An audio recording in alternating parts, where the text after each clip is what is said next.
Testing, 1, 2, 3. It's a bit on the strong side. Just a little bit lower, not too much.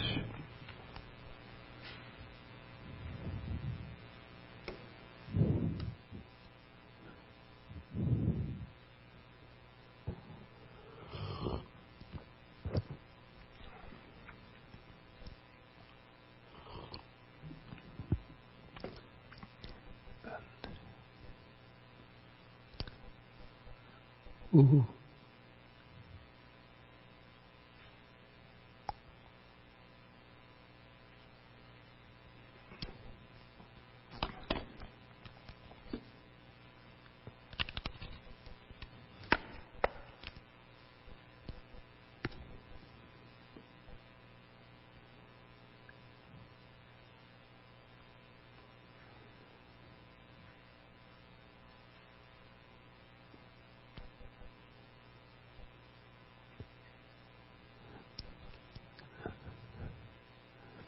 Can you check to see that this is properly plugged in?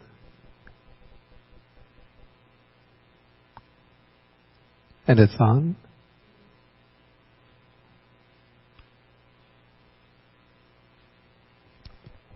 It gave a message. It said, please power off. I don't know why it would give that message.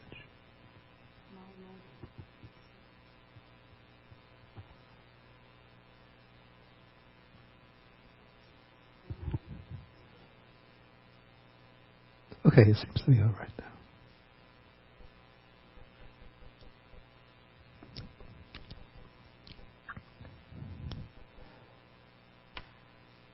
Okay, we'll start with homage to the Buddha.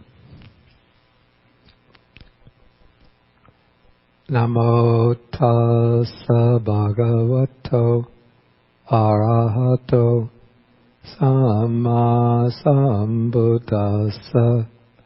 Namo tassa bhagavato arahato samma sambuddhassa. Namo tassa bhagavato arahato samma sambuddhassa. And today is May 18th, 2003.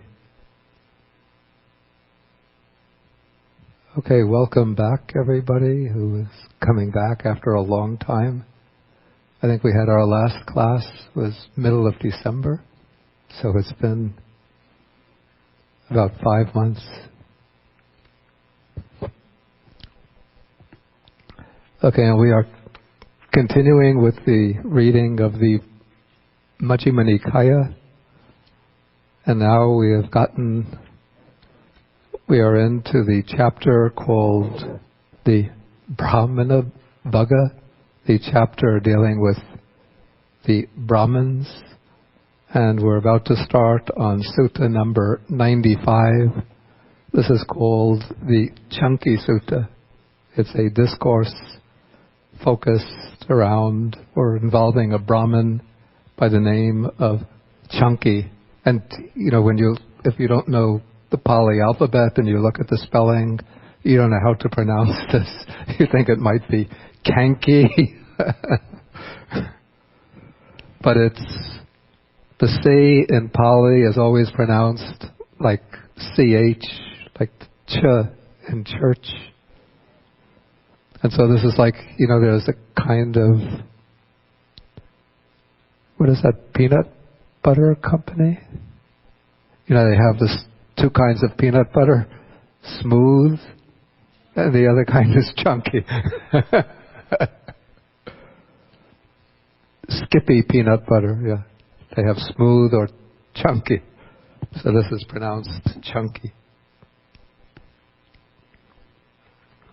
Okay, so the sutta begins when the Buddha has been wandering in the state of Kosala with a large community of monks, and eventually he arrives at a Brahmin village, apparently a village dominated by the Brahmins, named Uposatha, and he goes to stay there in a certain grove to the north of the town. It's called the Solitary Grove.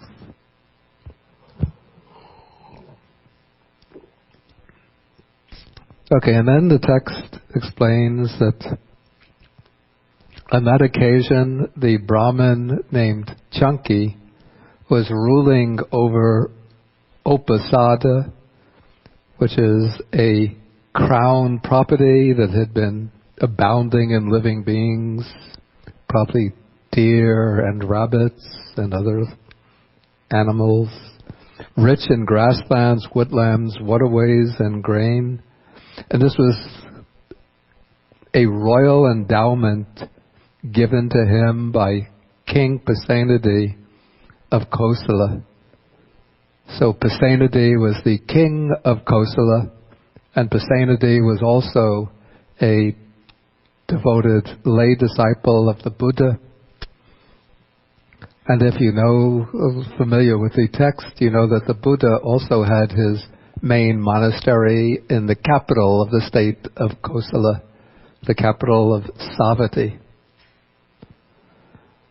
Okay, so the text continues and it says that the Brahmin householders of Uposatha heard that the recluse Gautama, who is reputed to be an arahat, perfectly enlightened, and so on, is now dwelling at Uposatha, and so they decide to go to see him.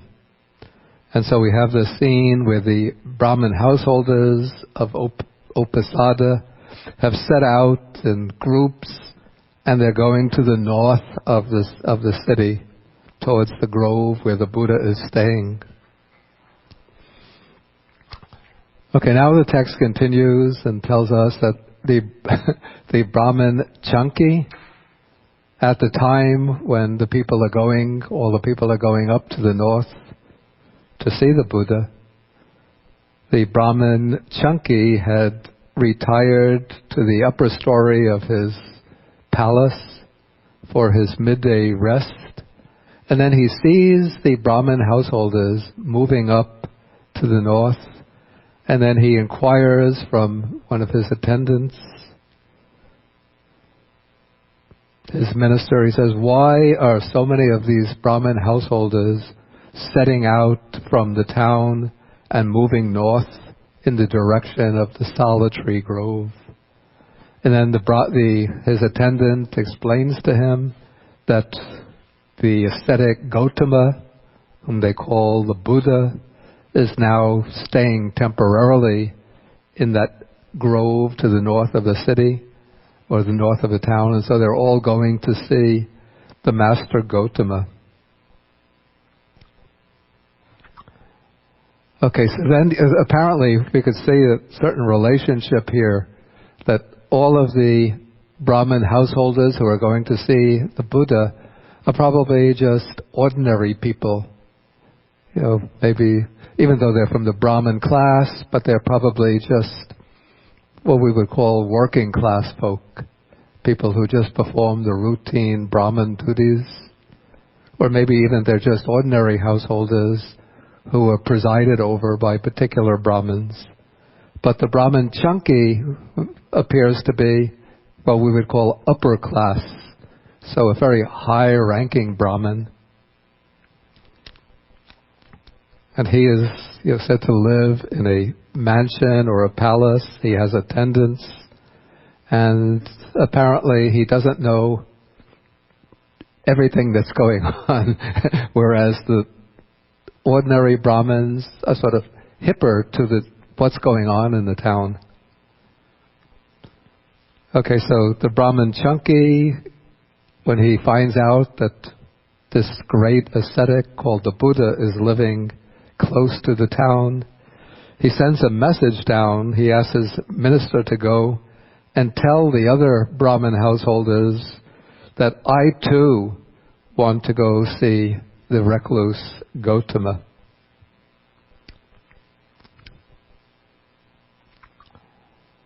Okay, now the text tells us, we go over to the next page, that on this occasion, 500 Brahmins from various states were staying at Uposatha on some business. And now we have to be a little careful with the text when we come across the number 500, because it's always used in the text as just a way of representing a fairly large number. So we can't always believe that when the text uses the number 500, that it means that if you were to go counting, you would find that there were 500 Brahmins staying there. Like if, 1,000 years from now, when it's said that Bhikkhu Bodhi was giving a class on the Majjhima Nikaya at Tuangan Monastery, it says, on that occasion, Bhikkhu Bodhi was teaching the Majjhima Nikaya to 500 students. And somebody had a photograph and was checking, saying, where are they all hiding? Maybe they're hiding some of these students who are there, or have other students hidden in their pockets. Okay, so 500 just means, a fairly large number.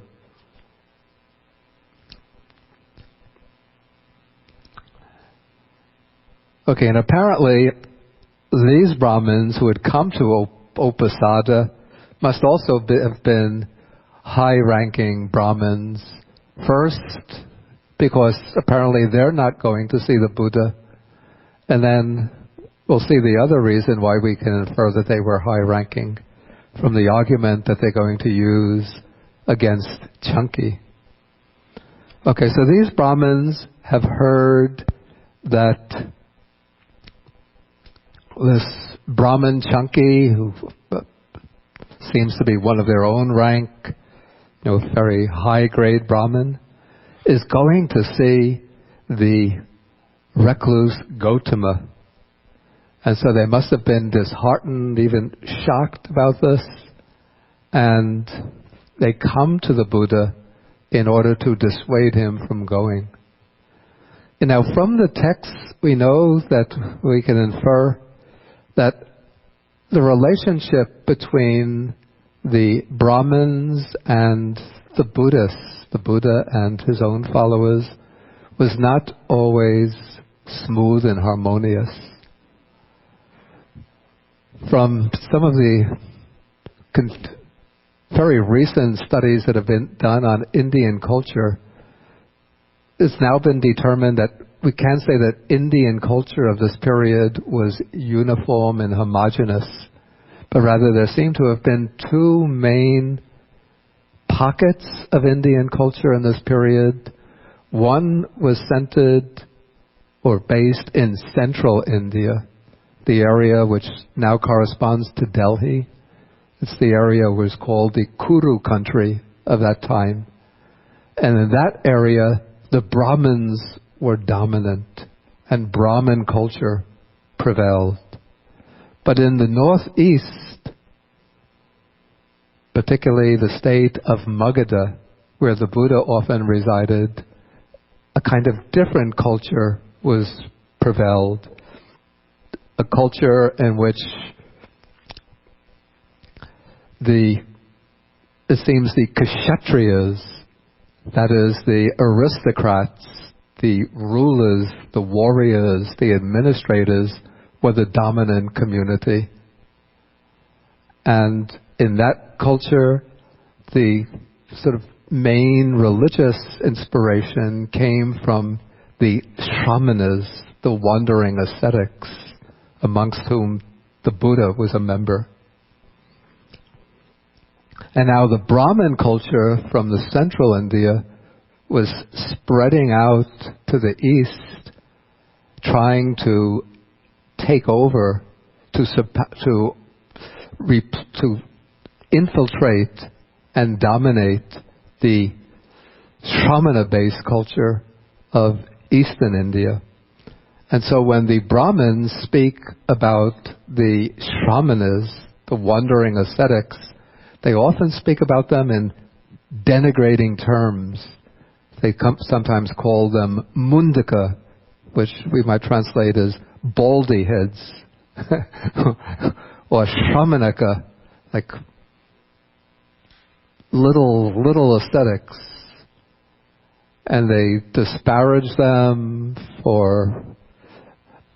primarily because they reject the authority of the Vedas, the sacred text of the Brahmins, and they don't acknowledge the superiority of the Brahmins. And yet the Buddha was very diplomatic, we could say, in his dealings with the Brahmins. On the one hand, he rejected some of the main claims of the Brahmins. He didn't recognize the authority of the Vedas. He didn't recognize the superiority of the Brahmins. He didn't agree that people of different social classes had different spiritual capacities. But on the other hand, he seemed to know or to realize that the Brahmins played an important role in Indian culture, and so he wanted to accommodate them without acceding to the claims, the Brahmin claims, that he himself rejected.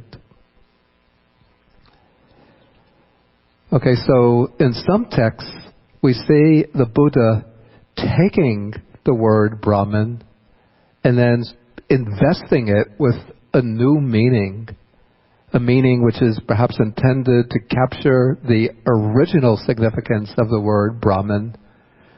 The word Brahmin comes from the word Brahma, which has a sense of pure and holy. So Brahma is the pure and holy spirit, and the Brahmins are seen to be the ones who maintain and transmit the pure and holy spirit. But the Brahmins in the Buddha's time had become hungry for wealth and power, pretentious in their claims to superiority. So the Buddha wanted to recapture the original significance of Brahman as one who embodies holiness and purity. And so in some suttas, he virtually redefines the Brahman as the Arahat. And so anybody who becomes purified spiritually and holy by reason of his spiritual accomplishments becomes the true Brahman, not the one who's born in a certain social class. And then in other suttas, we see the Buddha criticizing the conduct of the Brahmins of that period, particularly there's some suttas in the Anguttara Nikaya, Book of the Fives.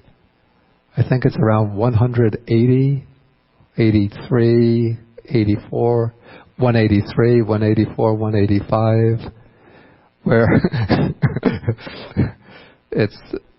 the text is actually rather cutting in its sarcasm. It compares the Brahmins to dogs, and it points out how in their behavior the dogs are superior. Do we have any Brahmins here? I don't want anybody to get up and walk out.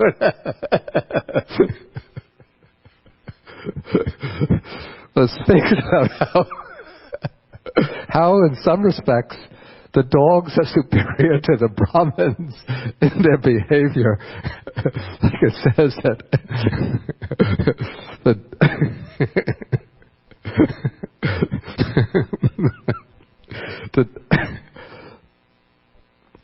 the dogs have sexual relations, or the male dog has a sexual relation with the female dog only when the female dog is in season, but not at other times.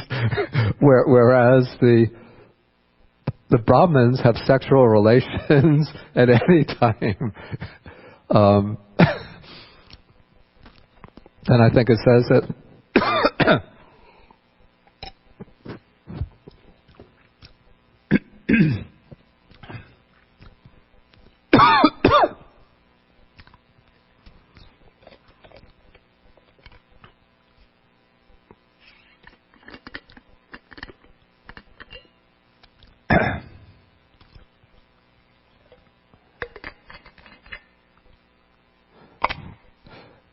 It says that the dogs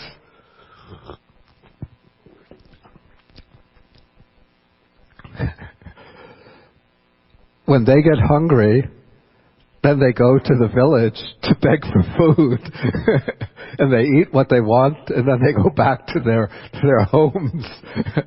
They don't store up any food, but the Brahmins go begging for food, and then they get much more food than they need. Then they go back and they store up their food. Okay, so we see other texts in which the Buddha is very critical of the Brahmins. And we see in this text that the Buddha is going to use a kind of middle way approach of, trying to speak politely, courteously to the Brahmins, but also to criticize them on certain key claims that the Brahmins have about their own teaching. And what strikes me interesting about this passage, well, maybe we go through the passage, then I'll bring up this interesting point.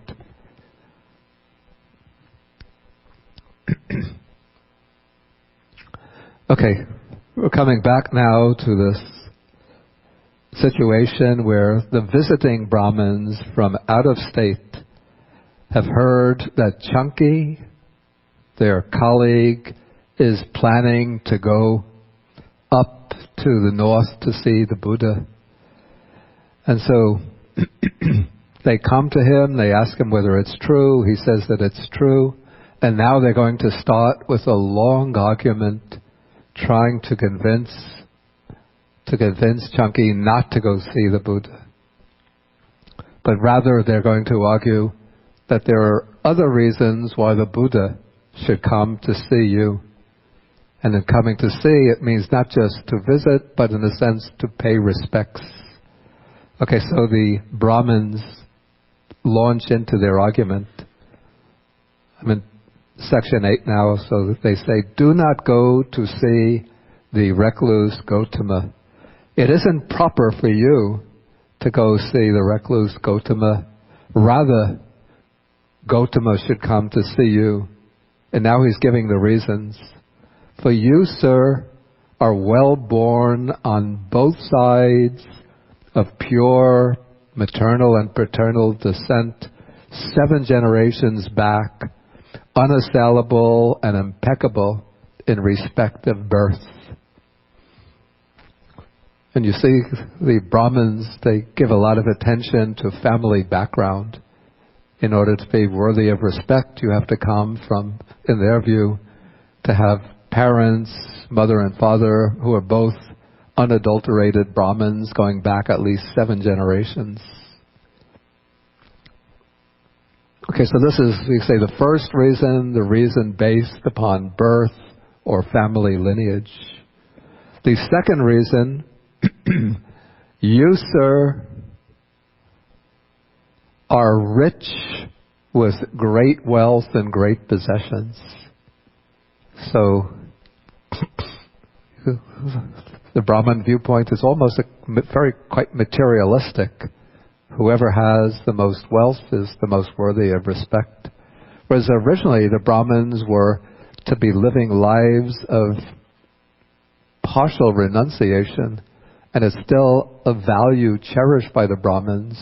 But the Brahmins, because they maintained the Vedas, the sacred text of ancient India, and the recitation of or performance of the Vedic rituals was considered essential for maintaining the order of the cosmos.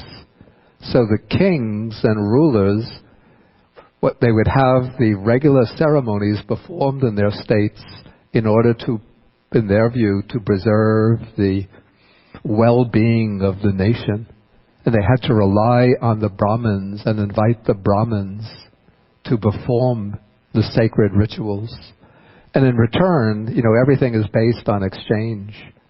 So in return for the performance of the rituals, the kings and other aristocrats would give money, land, and cattle and other benefits to the Brahmins. And so the Brahmins could become very rich, wealthy landowners.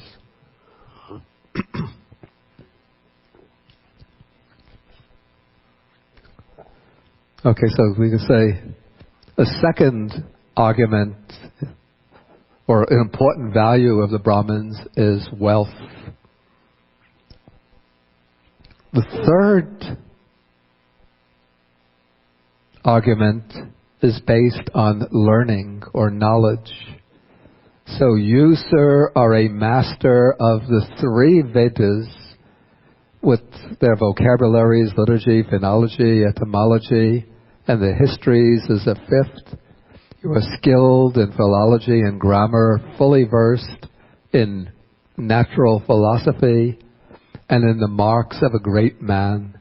So these are the ancillaries or secondary branches of Brahminic learning. The main part is the 3 Vedas, and then there are other parts that the Brahmins are expected to learn. Okay, the next argument is based on physical attractiveness, physical comeliness, appearance.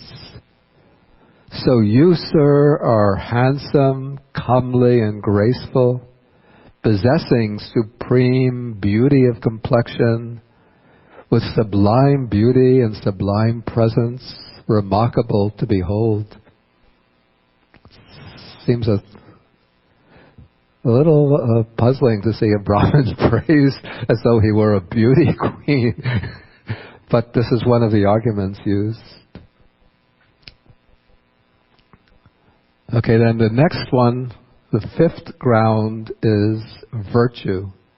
So you, sir, are virtuous, mature in virtue, possessing mature virtue. The next argument is based on eloquence. You, sir, are a good speaker with a good delivery. You speak words that are courteous, distinct, flawless, and convey the meaning.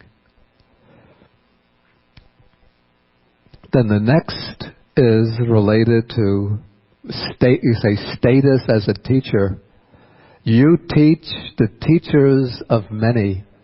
So he's a very prominent, eminent teacher. I find it a little puzzling if he's teaching the teachers of many, like he's an elder generation teacher. So under him there would be other Brahmins who are now teachers of their own groups of pupils. So if he's maybe 60, we would speculate he might be 65, 70 years old. So how do one praise him as being so beautiful and handsome and comely? But maybe I could get there too.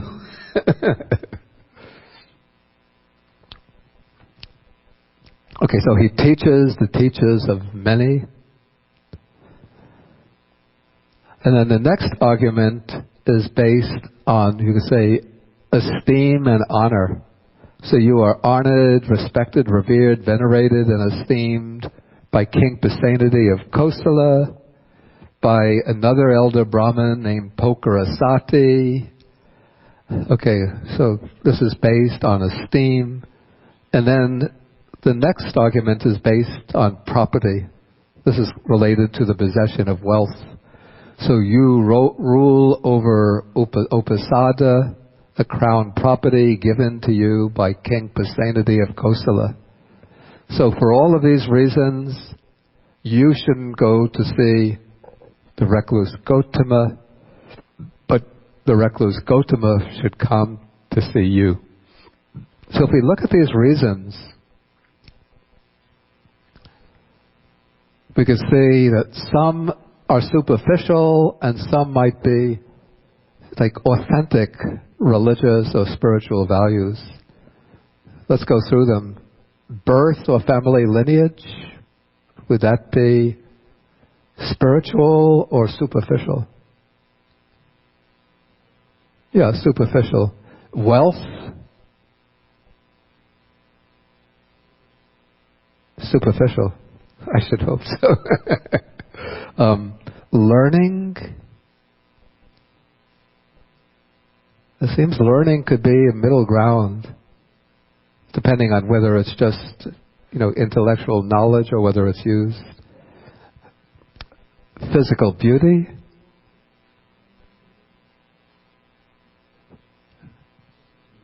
Superficial. Okay. Virtue. Virtuous conduct. Okay, so that's genuinely spiritual. Eloquence and speaking.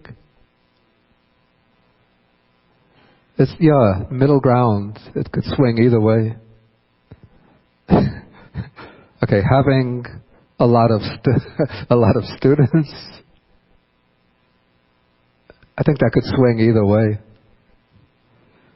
Being honored, revered, respected.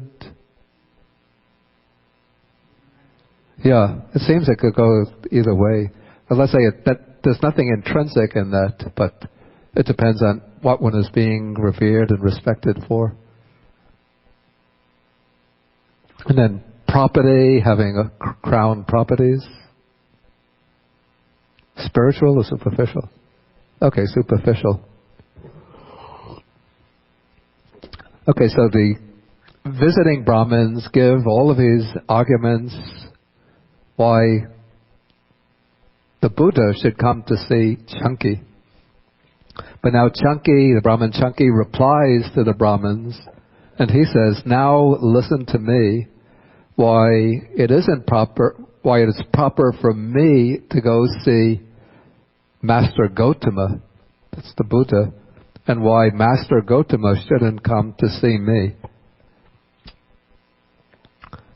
Okay, since Canki is a Brahmin, he's going to, consent to some of the Brahminic arguments. So he says the recluse Gautama is well born on both sides of pure descent, maternal and paternal, through 7 generations.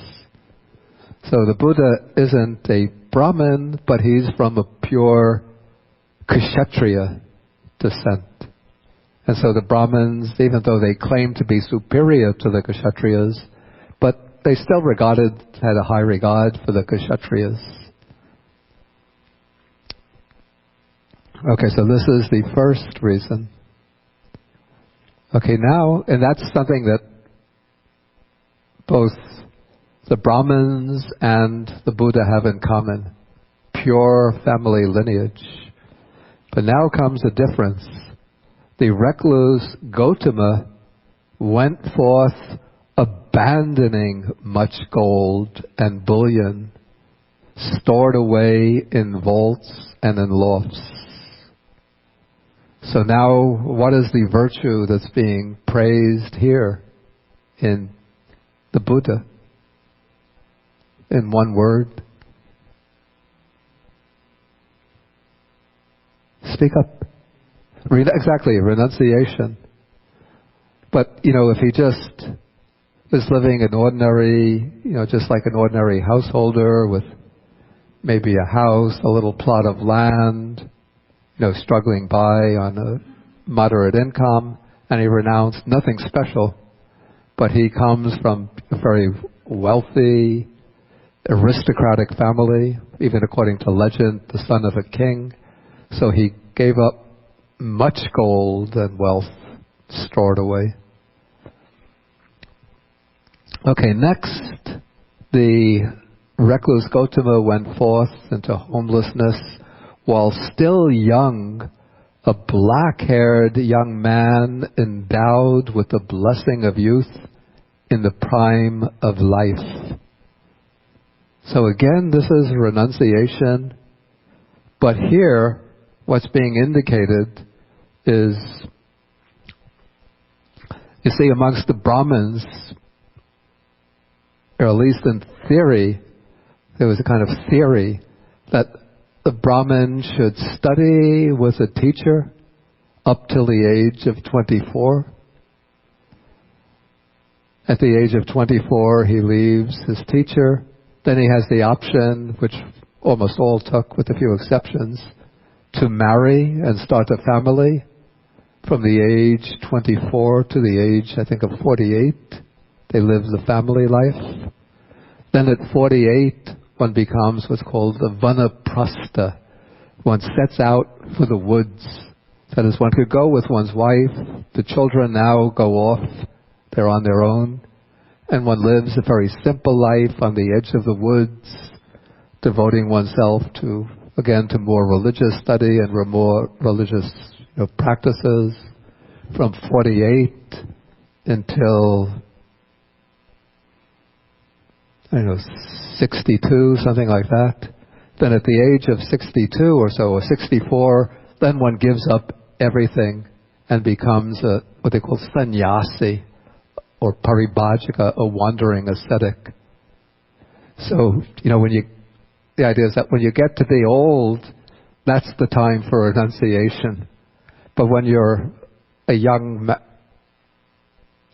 man in the prime of life, you don't think of renunciation, but you think of first, you study, then after finishing your studies, then you get married, have kids, and as a brahmin you would perform the brahminic services. Of course, even amongst the brahmins, very, very few passed the second stage and went on to the third and fourth stage, the stage of partial renunciation and complete renunciation. Rather, they just continue to live as householders. So the fact that the ascetic Gautama, at the age of 29, gave up the household life, in the prime of life, to become an ascetic, that's something that at least this Brahmin, Canki, admires. Okay, and then when the recluse Gautama went forth into homelessness, he did so while it says his mother and father wished otherwise and wept with tearful faces. Sometimes this makes one a little sad, and people can say, especially also the Buddha had a wife and child, so we say, how can he do that? But because he came from a wealthy family, that the wife and child were well provided for, and his father and his foster mother, they were also well off, so he was not abandoning them to the risk of indigence. Again, so all of these are illustrating the strength of his renunciation. Okay, going on now. Again, we have the appeal to beauty. The recluse Gautama is handsome, comely, graceful, etc., possessing sublime beauty and presence remarkable to behold. So, we read that the Buddha had what's called the 32 marks of the great man. And sometimes, if we read these 32 marks and think that the human being or a person that would have these 32 marks must barely look like a human being. But in fact, the way I would see them, they must have been very subtle, and maybe some of them are exaggerated in the text, but when you put them all together, they must have enhanced the person's physical beauty. Because I think it's one of the principles that the Buddha, all the Buddhas are supposed to have physical beauty as a way of attracting ordinary people who base their judgments on physical appearances. Not that the Buddha is trying to attract, women like a movie actor or a rock star or sports star, or trying to attract, gay men who might be attracted to him, but rather, people base their opinions or assessments to some extent on physical appearances. So the Buddha cultivates these virtues which will come to fruition in a beautiful appearance as a way of attracting beings. Okay, so this is the argument based on virtue. Next is the argument based on skill, on eloquence, skill as a speaker, that the recluse Gautam is a good speaker with good delivery, and so on. Then comes the argument based on his entourage or students, that he's a teacher of the teachers of many. So these are things that the Buddha has in common with the Brahmins. And then comes an argument that certainly goes against the Brahmins, that the recluse Gautama is free from sensual lust and without personal vanity.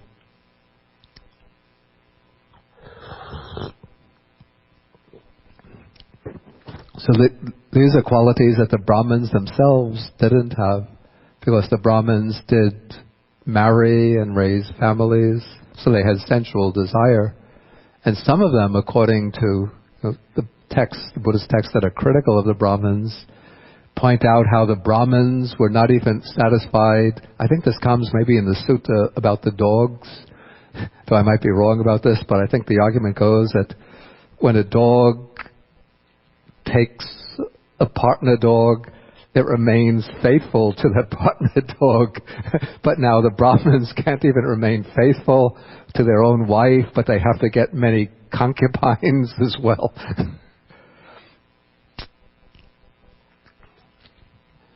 Okay, then comes an argument which it seems is intended to, in two parts, to ensure the Brahmins that they're safe with the Buddha, that the Buddha is not a danger to them. First is that the recluse Gautama upholds the doctrine of karma, the doctrine of Kirya. He's a Kamavada, Kiryavada. That is, he acknowledges the law of moral causation, that good and bad karmic deeds will produce their desirable, undesirable results. The Brahmins were very firm in upholding the law of karma, and they had to contend with a number of sects of wanderers who challenged and denied the law of karma. We meet some of them in the Majjhima Nikaya, who said that there's no good, no bad, there's no retribution for good and bad deeds. And so the Brahmins might have been afraid of teachers like that. So the Brahmin Canki wants to assure his colleagues that the Buddha is not going to undermine the teaching of karma. And so he also says, then the second part is that the Buddha doesn't seek any harm for the lineage of the Brahmins.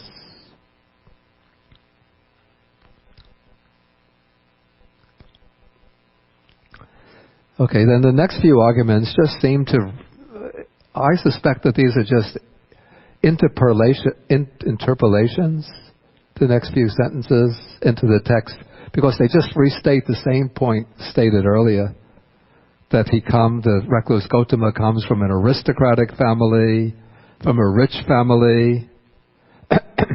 Okay, but now comes the argument based on honor and respect from others, that many people come from remote regions to question the recluse Gautama. Many thousands of deities have gone for refuge, for life, to the recluse Gautama. A good report has spread about him. And then the recluse Gautama possesses the 32 marks of a great man. Then King Bimbisara has gone for refuge to the recluse Gautama. King Pasenadi has gone for refuge to him. Brahmin Pokarasati has gone for refuge to him. Okay, and so he piles on all of these arguments, and then he uses finally an argument based on simple courtesy, that here I'm at the top of page 778. The recluse Gautama has arrived in Upasada, and he's living to the north of the town. Now, any recluses or Brahmins that come to our town are our guests, and guests should be honored, respected, revered, and venerated by us. This is a very firm principle in Indian culture, that they say that the guest to your home should be regarded as a deva, like a god, and should be treated with kindness, consideration, hospitality. You know, we say, like, what's mine is yours. But we have to be careful. Certain guests will say, okay, you say what is yours is mine, get out, I'm taking over your house.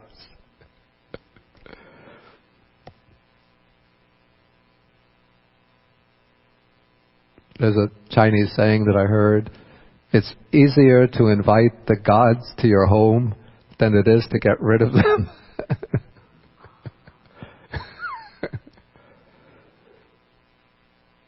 Okay, so first, Canki is laying down this general principle, and then he's applying it to the specific case. Since the recluse Gautama has arrived here at Upasada, and he's staying, because Brahmin Canki is sort of the master of this whole town with its surrounding, with its environs. So he's saying the Buddha is our guest, and so we should respect him, revere him, and venerate him. So for all of these reasons, it's proper for me to go see him. He shouldn't have to come to see me.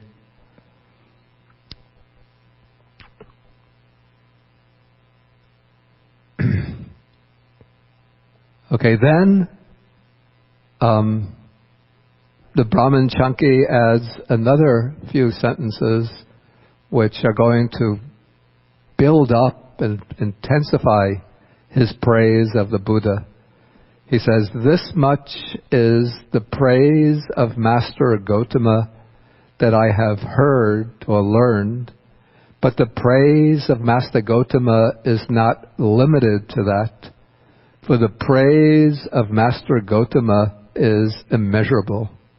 And since Master Gautama possesses each one of these factors, it's not proper for him to come to see me, but rather it's proper for me to go to see him.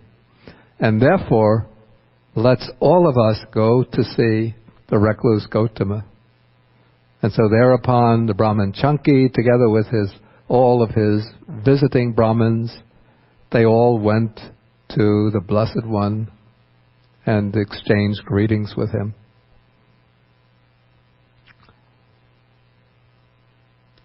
Okay, in the rest of this sutta, the sutta is called the Canki Sutta. But if you've read the rest of the sutta, you see that the Brahmin Canki is not really mentioned. He just is mentioned on one occasion, but for the rest he just drops out of the sutta.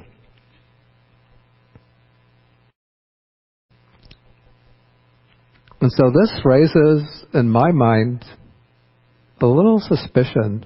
Maybe I'll see if anybody can guess what I'm driving out about this first part of the sutta. Something seemed a little bit suspicious about, let's say, its historical authenticity.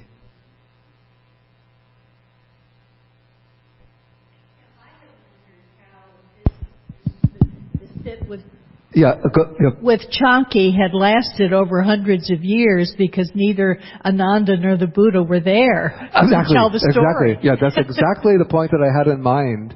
You could raise the question, how would the compilers of the suttas have been privy to this conversation?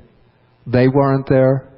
Somebody might argue, okay, maybe Moggallana, who has the psychic powers, happened to tune his divine ear in and was listening. And then Moggallana told somebody else. because Moggallana passed away a little before the Buddha, so he wasn't present at the first council when the texts were being recited. And nothing is said about Moggallana listening in. So how was this conversation? We could say, okay, the Buddha was omniscient. He might have been listening in and told it to the monks. But I think the Buddha would have more important things to attend to than to listen to such conversations. So where did the conversation, how did it get into the text? Unless it was mentioned at that time. Wait, take the microphone. Unless it was mentioned by Canki at that time to other people. That Canki would have told others, who would have told the monks. The background. Yeah, I don't know. It seems a little bit that strains my credulity. Excuse me? That's what I can think of. Yeah, but it seems. How I came here today. I was with my friends, but they can carry forward. It's also, it's possible that Canki might have related to somebody, something about a discussion that took place. But each of these arguments.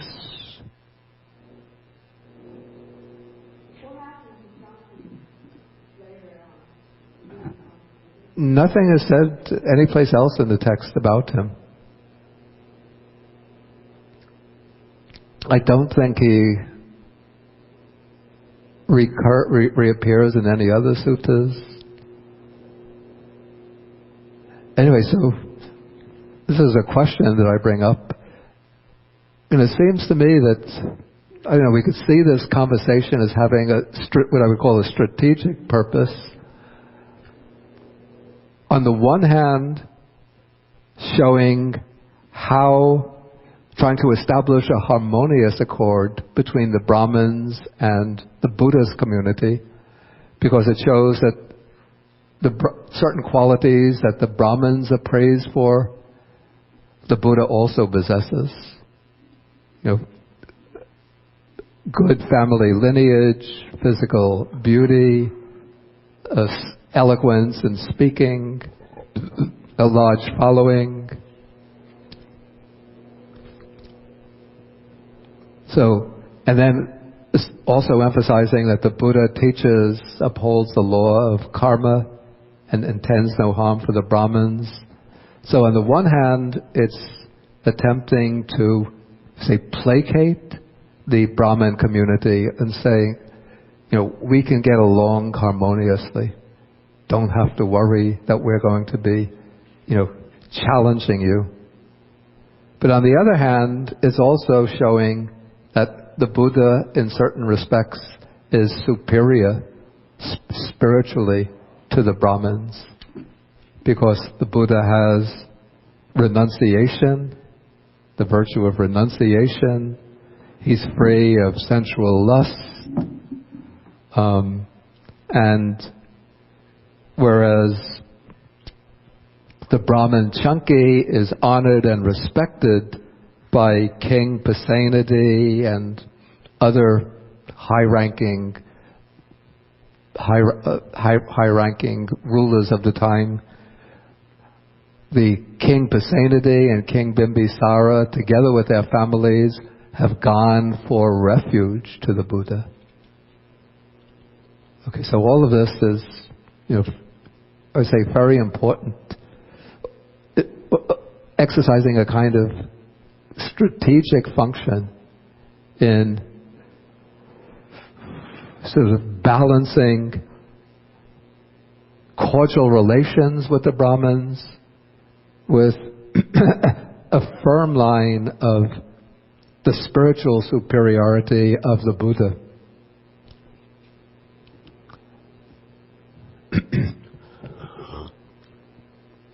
Any questions or comments at this point? Please take the mobile microphone. Okay. Even though exactly someone like Canki may not exist or historically be correct, the conversation seems very true at that time. The what? The conversation. The discussion seems to represent the truth, like a lot of Brahmins have complaints against the Buddhists, and perhaps one Brahmin such as Canki said the right thing. Seems historically, conceptually correct. Yeah, that's a good point. Even though this might not be exactly right. an actual historical conversation, but it can be like an imaginary reconstruction of the type of conversation that would have taken place. Yes, that's what I feel. Thank you. I think Michael is the best. Take the microphone first. Of course. I notice also that coming up very quickly is setting up the legitimacy of the young upstart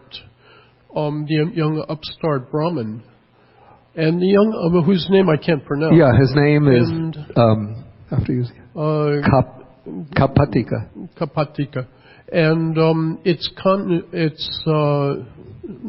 Canki who sets up the legitimacy of this. That's a very good point. Brahmin. Yeah, that's a very good point. In fact, that seems to be the only place, once they come into the presence of the Buddha, that's the only place where Canki, that's the only place further on in the sutta where Canki speaks. So it seems like the whole preliminary portion of the sutta could be, as you say, for the purpose of introducing Canki as an authoritative Brahmin, so that he will then throw the weight of his authority behind this young Brahmin student named Kapatika. Did I see somebody else have?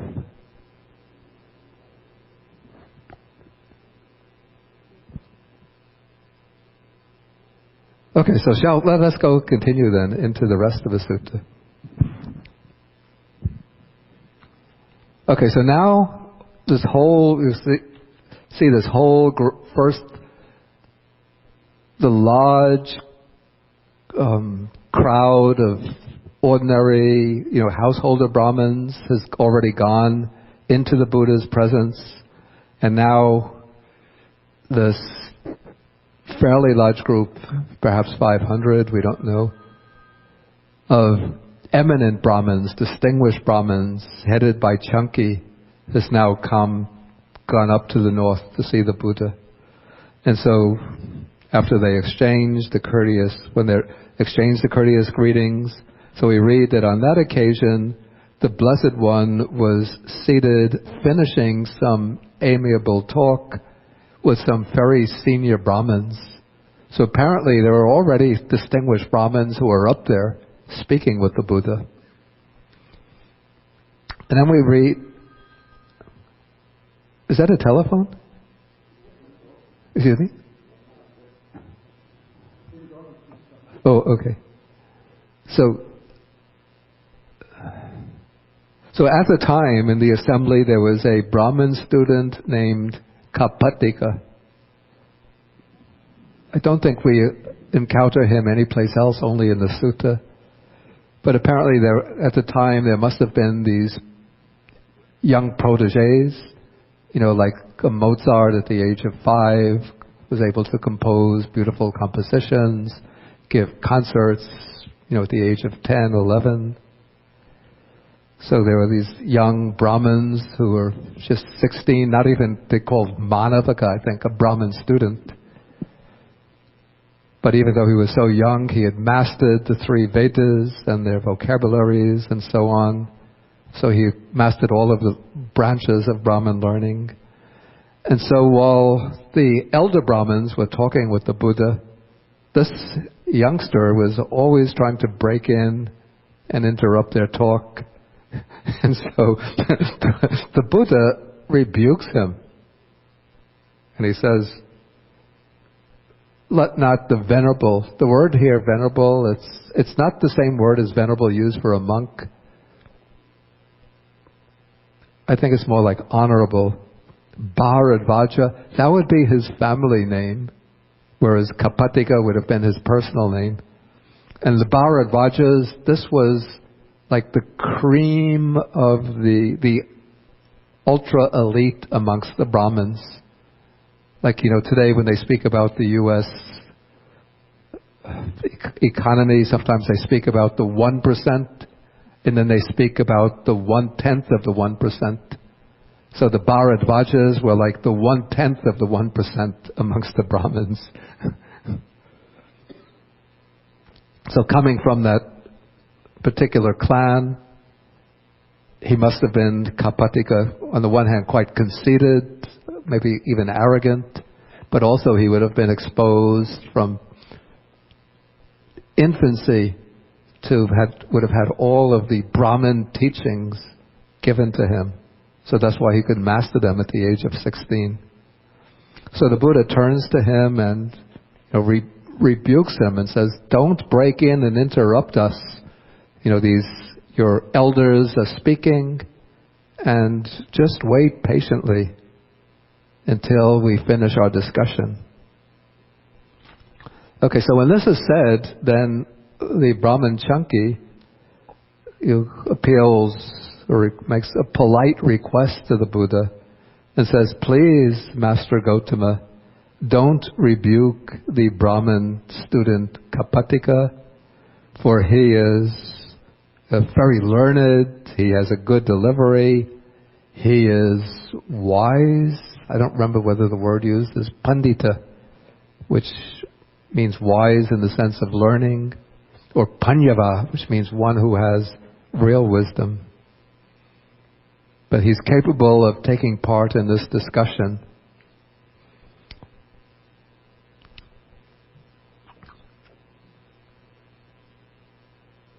Okay, it seems that the Buddha accepts this suggestion from Canki, and now the Brahmin student Kapatika thinks that he wants to catch the eye of the Buddha in order to ask him a question. Since perhaps the Buddha is looking at the senior Brahmins, and maybe deliberately avoiding the eye of Kapatika because he knows that this youngster is a bit of a nuisance. But Kapatika, again, how do we know that Kapatika had this thought? It seems that the compilers are introducing what we call narrative elements into this to make it more coherent. But it says Kapatika it makes it interesting also to give a little dramatic content. Yeah, please, I have to make a request to those who have... Are these the cell phones that make this music?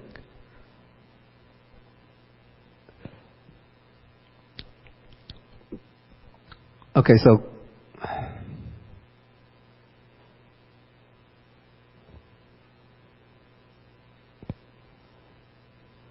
Okay, so the Buddha knows the thought in the student Kapatika's mind, and now the Buddha now wants to initiate a discussion. So the Buddha deliberately turns to him, the eyes meet, and then the Brahmin student takes this as an opening, as the opportunity for opening a conversation. So now he's going to, in a sense, sort of hit on a really key point, a key concern of the Brahmins, and that is the truth, the authority of the Vedas. And so he says, Master Gautama, in regard to the ancient Brahmin hymns that have come down through oral transmission, that are preserved in the collections, the Brahmins come to the definite conclusion that only this is true. Anything else is wrong. So by the ancient Brahmin hymns, he's referring to the hymns of the Vedas, particularly probably with special emphasis on the Rig Veda, which is the oldest and the most sacred of the Vedas. So what does Master Gautama say about this? Okay, now the Buddha here has to be tactful.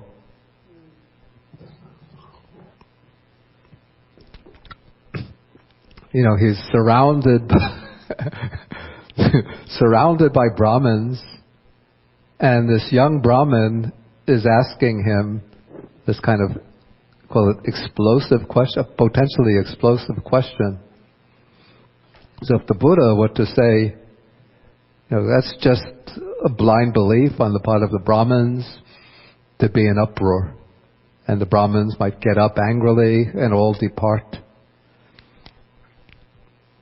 So the Buddha is going to question Kappatika in a way which is going to get Kappatika to recognize the fault, so that Kappatika himself will recognize the fault, or we could say the pretentiousness, the illegitimacy of this claim of the Brahmins.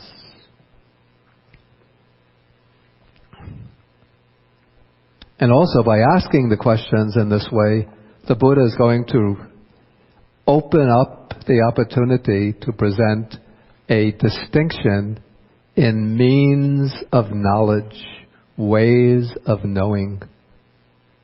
In modern philosophy, we might call this the difference in epistemologies, the approaches to the acquisition of knowledge, or the difference in the approaches to acquisition of truth claims, since the truth claims might not be valid at all.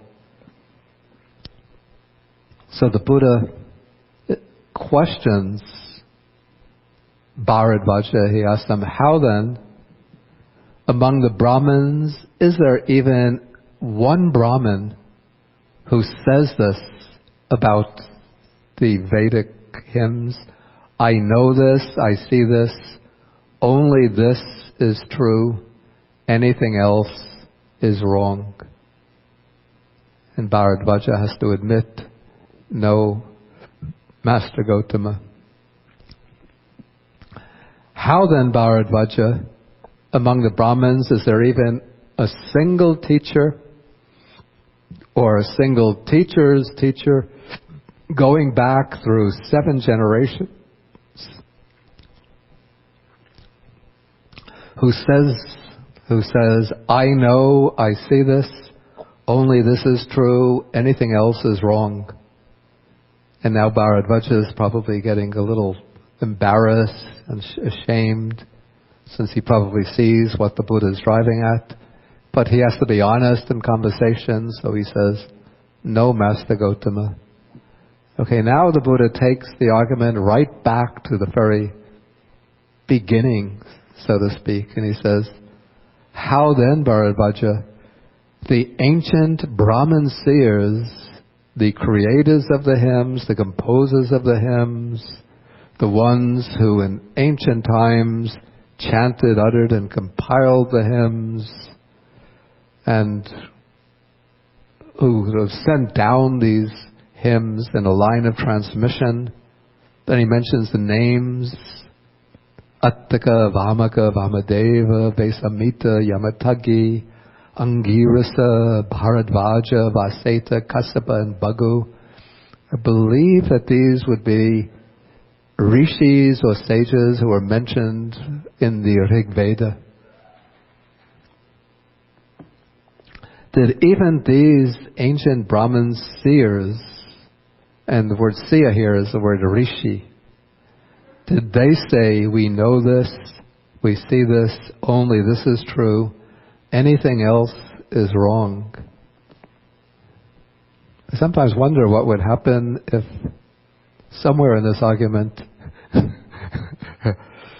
Bharadvaja were to say, well, there are Brahmins who do make this claim that this is true, anything else is wrong. But he complies with the drift of the Buddha's argument. Okay, so now the Buddha says, he sums up the points, he says, it seems then that among the Brahmins there is not even a single Brahmin who says, I know this, I see this, only this is true, anything else is wrong. And so there's not even a single teacher or teacher's teacher back through 7 generations who can make this claim. And even the very ancient Brahmin seers who created and passed down the hymns, even they couldn't make this claim. And now the Buddha brings in a very vivid simile to illustrate the point. He says, suppose there were a file of blind men, each in touch with the next. So they're holding on. Each one is holding the hand of the one in front. And so the first one does not see, the middle one does not see, the last one does not see. And so too, in regard to their statements, the Brahmins seem to be like a file of blind men. The first one does not see, the middle one does not see, and the last one does not see. So, and now the Buddha draws out the conclusion. He says, since this is the case, doesn't the faith of the Brahmins turn out to be groundless? Oh, it's a very powerful point, since the Brahmins are in a sense staking everything on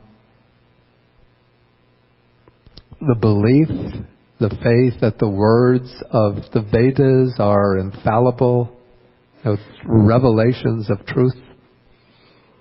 In fact, my understanding was that, or at least that this is the mainstream Hindu belief, is that the Vedas were not actually composed by human beings, or that they are not human creations, human compositions, but rather the ancient rishis were supposed to have received a kind of divine inspiration, that the truth of the Vedas were breathed into the depths of their minds, and then through the force of the divine inspiration, they composed the Vedas.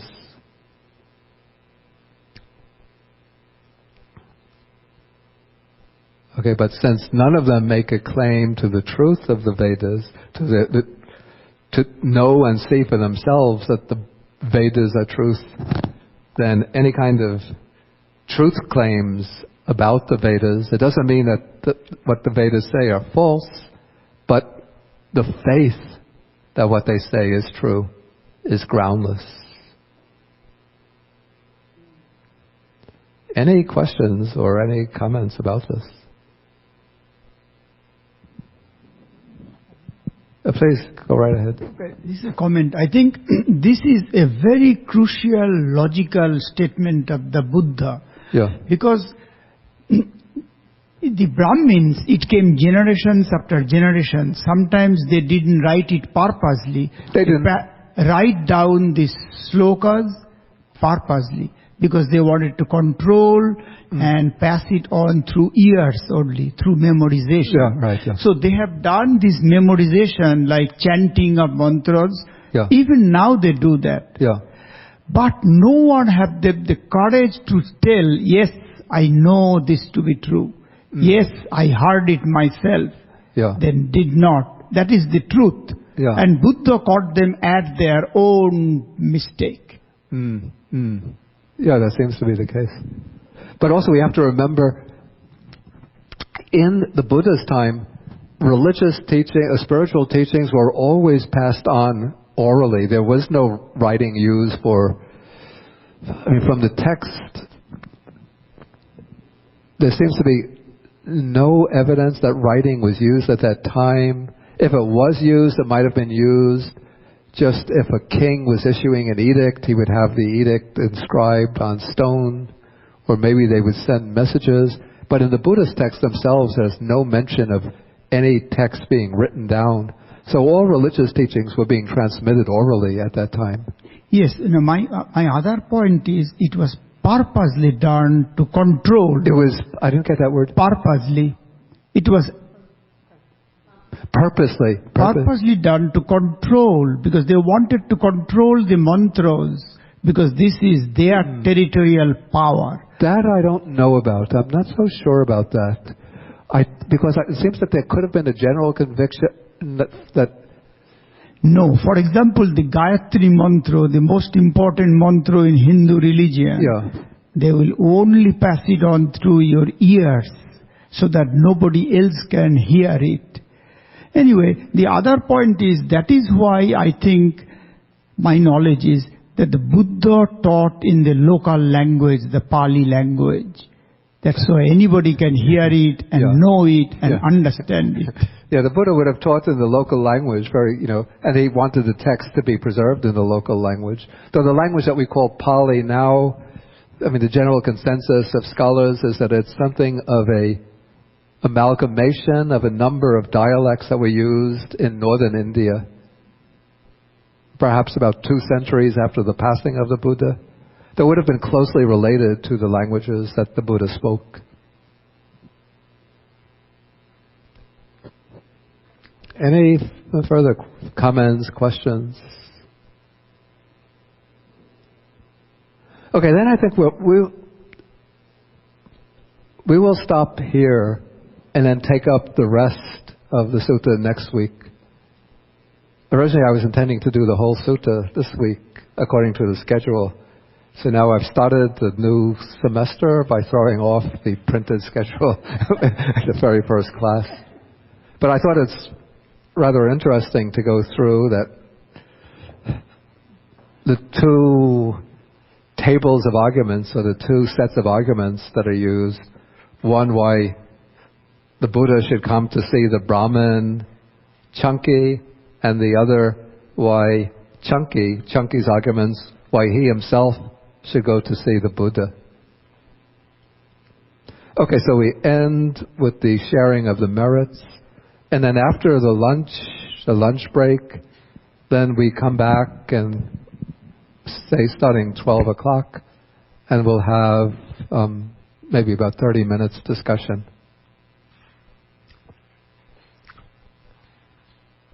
So everybody has the sheet for the sharing of the merits.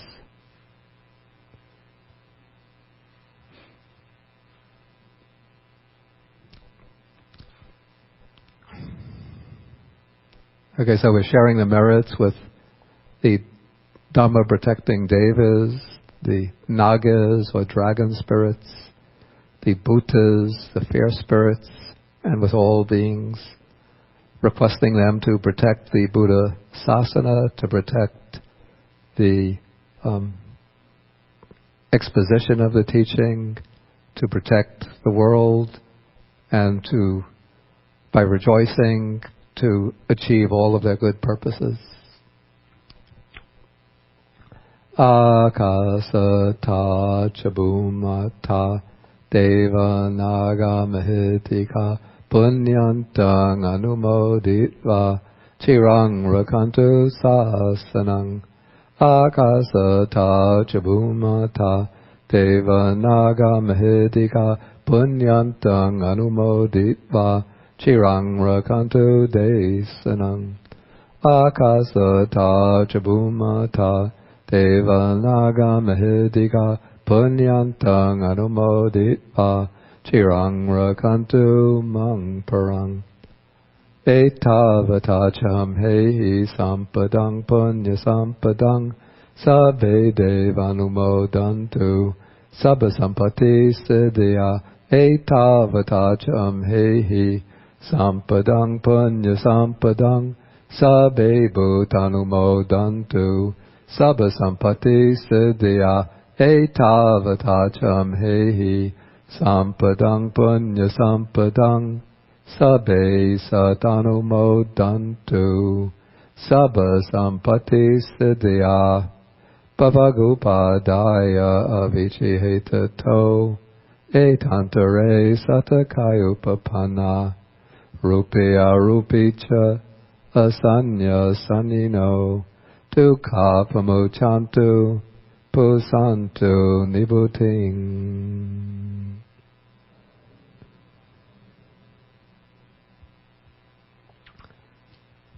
Okay, we stand up.